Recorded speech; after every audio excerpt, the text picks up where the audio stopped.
नमस्ते जी, नमस्ते। कैसे हैं सब?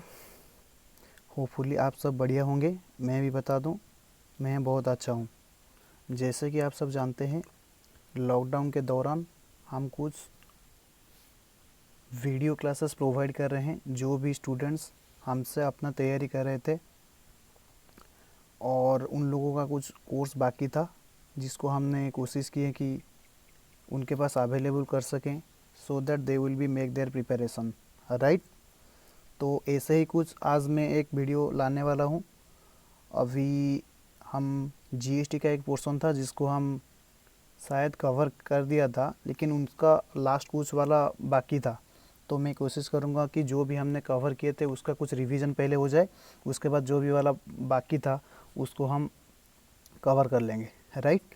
तो चलिए शुरू करते हैं आज का क्लास।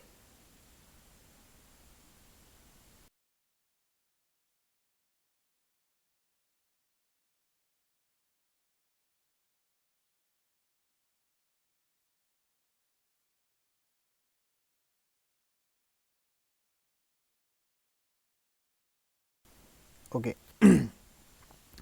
तो आज तक हमने जो भी पढ़ाई किए थे, कवर किए थे, वो आज पर सीजीएसटी एक्ट हमने कवर किए थे। जैसे कि value of supply, time of supply, registration, tax invoice, offences and penalties, return, assessment procedure, supply, जो भी हमने सब कवर किए थे वो आज पर द सीजीएसटी एक्ट था। तो प्लेस ऑफ सप्लाई हमको आईजीएसटी एक्ट के हिसाब से कवर करना पड़ेगा। तो before I start place of supply, IGST act का कुछ डेफिनेशन है, उसको हम पहले कवर करेंगे। फॉलोड बाय दैट हम प्लेस ऑफ सप्लाई कवर करेंगे, राइट। तो जो भी इम्पोर्टेंट डेफिनेशन है, एक है एक्सपोर्ट ऑफ गुड्स, दूसरा है एक्सपोर्ट ऑफ सर्विस, तीसरा है import of goods and fourth one is your import of services.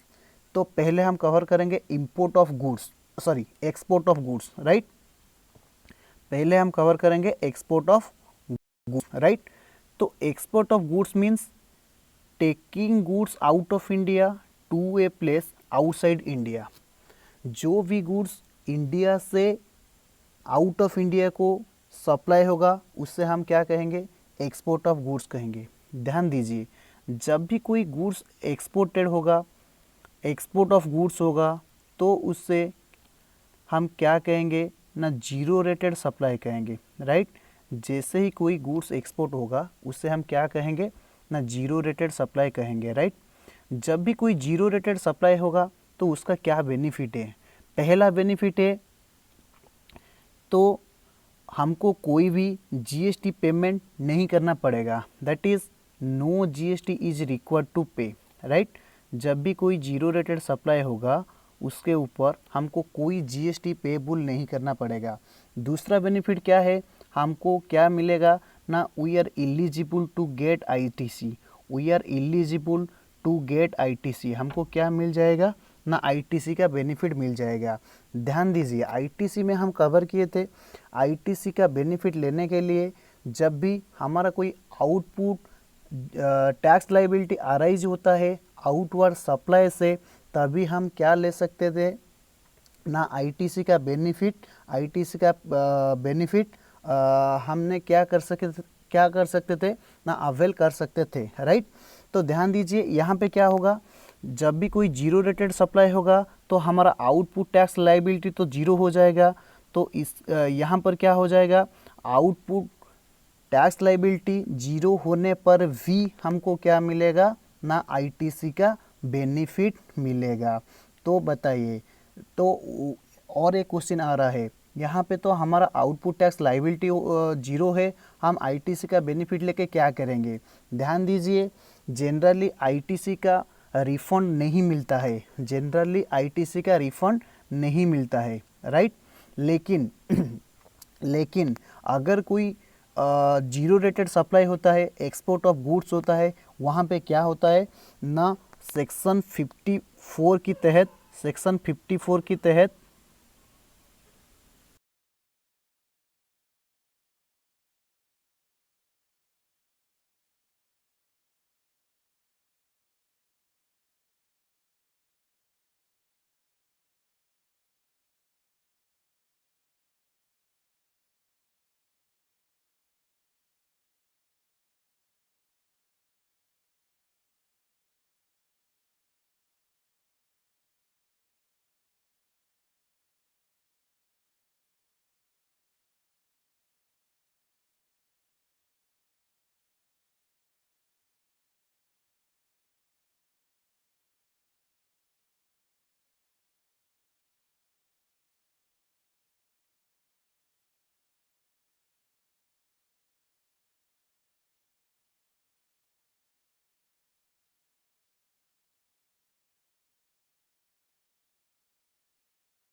Okay हम ओके ओके क्या था पॉइंट क्या था ना, जब भी कोई एक्सपोर्ट ऑफ गुड्स होगा उससे हम क्या मानेंगे ना, जीरो रेटेड सप्लाई मानेंगे। अगर कोई जीरो रेटेड सप्लाई होगा तो हमें क्या मिलेगा, पहले तो जीएसटी का पेमेंट करना नहीं पड़ेगा, दूसरा बात क्या होगा ना, हमको आईटीसी का बेनिफिट मिल जाएगा। हमने पढ़ा था कि आईटीसी का बेनिफिट हमको कब मिलेगा ना, जब भी हमारा कोई आउटपुट टैक्स लाइबिलिटी अराइज होता है फ्रॉम आउटवर्ड सप्लाई, उस टाइम पे हमको आईटीसी का बेनिफिट मिल सकता है।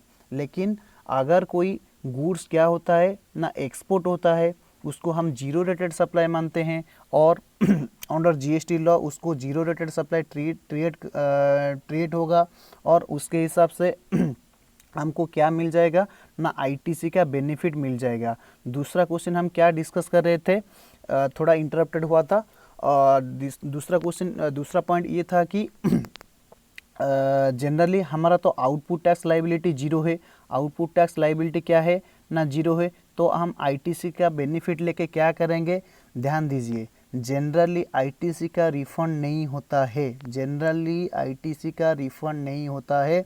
लेकिन अगर कोई गुड्स एक्सपोर्ट होता है और जीरो रेटेड सप्लाई केस में सेक्शन 54 के तहत हमको क्या मिल जाएगा ना, उस आईटीसी का रिफंड मिल जाएगा, राइट। उस आईटीसी का क्या मिल जाएगा, रिफंड मिल जाएगा। That is one kind of export promotion incentive. हम we can say that one kind of export promotion scheme export promotion scheme, right। तो दूसरा पॉइंट यह आता है, तो मान लीजिए what if it is nil rated supply in India. मान लीजिए जो भी गुड्स को हम आउट ऑफ इंडिया को सप्लाई कर रहे हैं वो गुड्स इंडिया में नील रेटेड गुड्स से हैं, अर्थात मीन्स उसके ऊपर कोई भी जीएसटी नहीं लेवी होता है। फिर भी हमको क्या करेंगे ना, नील रेटेड सप्लाई को एक्सपोर्ट होने से वो क्या हो जाएगा ना, जीरो रेटेड सप्लाई हो जाएगा और उसका भी हमको क्या मिल जाएगा ना, आईटीसी का बेनिफिट मिल जाएगा, आईटीसी का बेनिफिट मिल जाएगा। मान लीजिए अगर आउटपुट टैक्स लायबिलिटी भी जीरो होगा, उसी केस में आईटीसी का रिफंड हमको मिल जाएगा।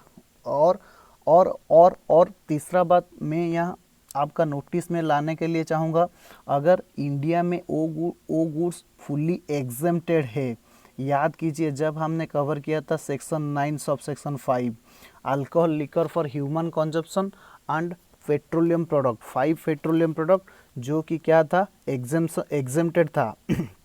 अगर कोई एग्जेम्प्टेड सप्लाई होता है इंडिया के अंदर और उसको हम एक्सपोर्ट करते हैं outside India to a place outside India from India, then it will be treated as zero rated supply.